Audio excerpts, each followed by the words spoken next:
this is what I love to do. So, and if this is what I love to do, I'm going to do it for the rest of my life. If you had a book, what would the title be? If I had a book, yeah. What would if the you had title a book, be? if you had a biography, what would the title be? Let me see. I think it would be.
FiyaB0mb is my alter ego. She's a Renaissance artist. She's a creative marketer. In my terms, I think she's an artistic genius. But she's my alter ego. She releases herself in my artwork. She brings out the best in Olivia, and she breaks through the barriers for like scared, unsure Olivia. So like she makes things more positive, more concrete, more aware. She makes things more risky. That's who FiyaB0mb is. FiyaB0mb's badass. Art, just like a photograph, is one of the most expressive things where when looking at it, it says a lot. There's messages in art. It's very literal. You can interpret it in many ways, but people usually, like when you look at a photograph like on Instagram or Tumblr, you can just get ideas of like what's happening, how you feel about it, and I feel like art does the same way. It makes you feel some type of way. So like for art and a photograph to do that, like art is it's just a direct message, creative message to just kind of make your heart and your mind feel uncomfortable. And it keeps it going. It's almost like driving. So when something moves you, your mind and your heart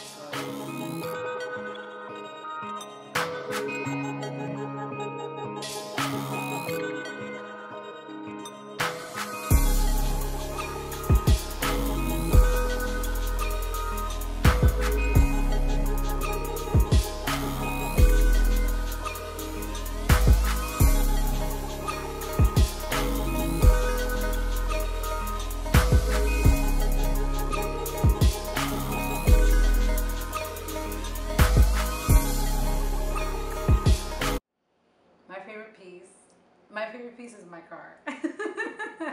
My favorite piece is my car. I love my car very much. And I think it's my favorite piece because it took the most patience and it took the most time. And I have a lot of other favorite pieces from other people, but I love pieces from Susai just because I'm very inspired by her too. Just because I love the messages she portrays in her pieces. I am also a very, very, very big fan of Bob Ross, mainly from my emotions. So it's there'll be days of just like feelings of happiness, sorrow, anger, and it strikes like the most like death-defying like pieces with messages. And like usually when I have a hard time of explaining myself or expressing myself, I feel like when I paint it, people can clearly see how I feel towards something or towards someone.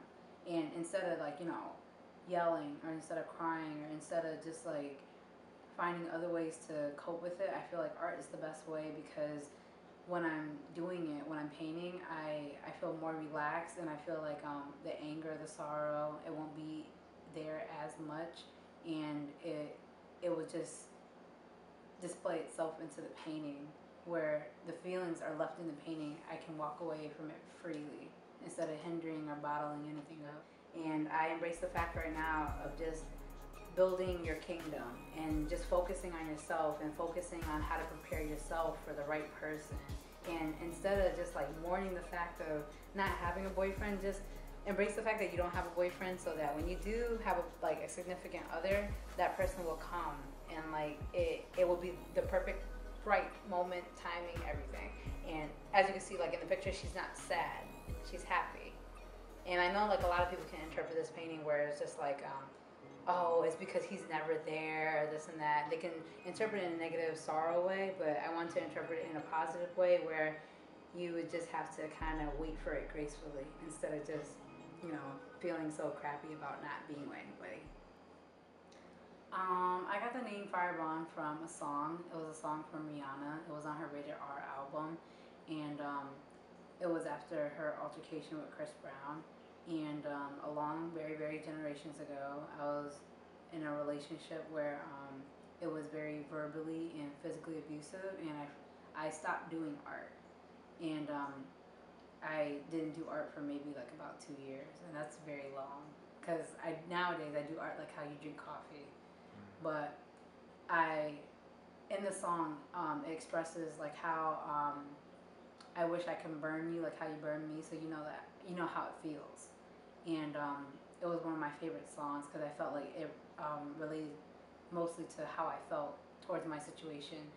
And after my relationship ended, it broke out into just so much.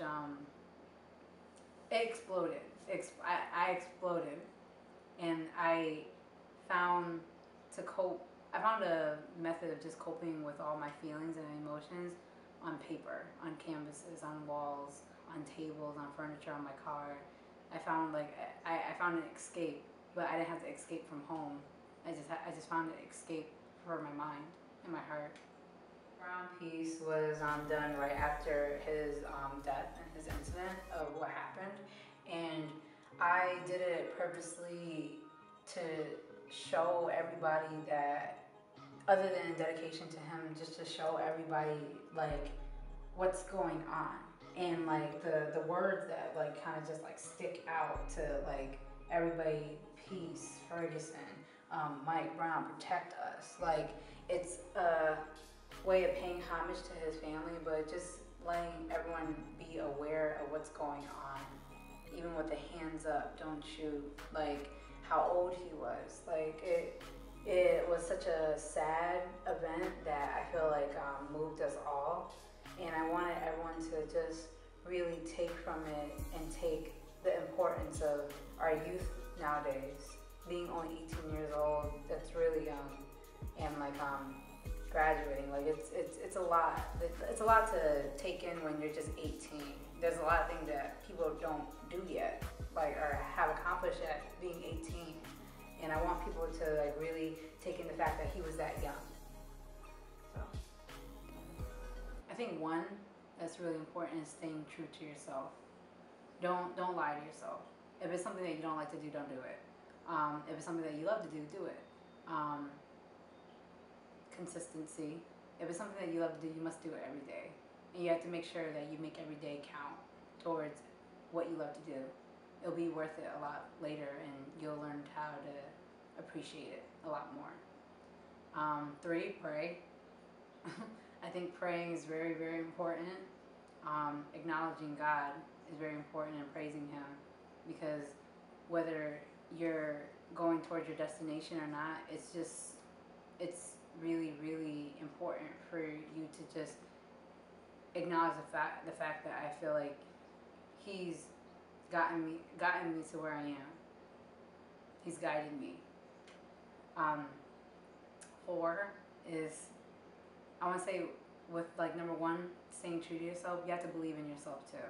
So when 10,000 people don't believe in you, it doesn't matter. You believe in you. And because without you, these people can't believe in you either. You can't wait for people to believe in you. You have to believe in you first. 5, I would say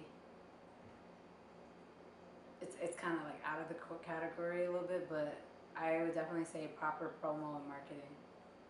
You have to make sure you send a direct message of what you love to do to the proper audience. You have to make sure you do it in the most, like, it'll be the most creative ways, it'll be the most quirky ways, it'll be the most stupidest ways, but you have to find a way to send a message to the proper market.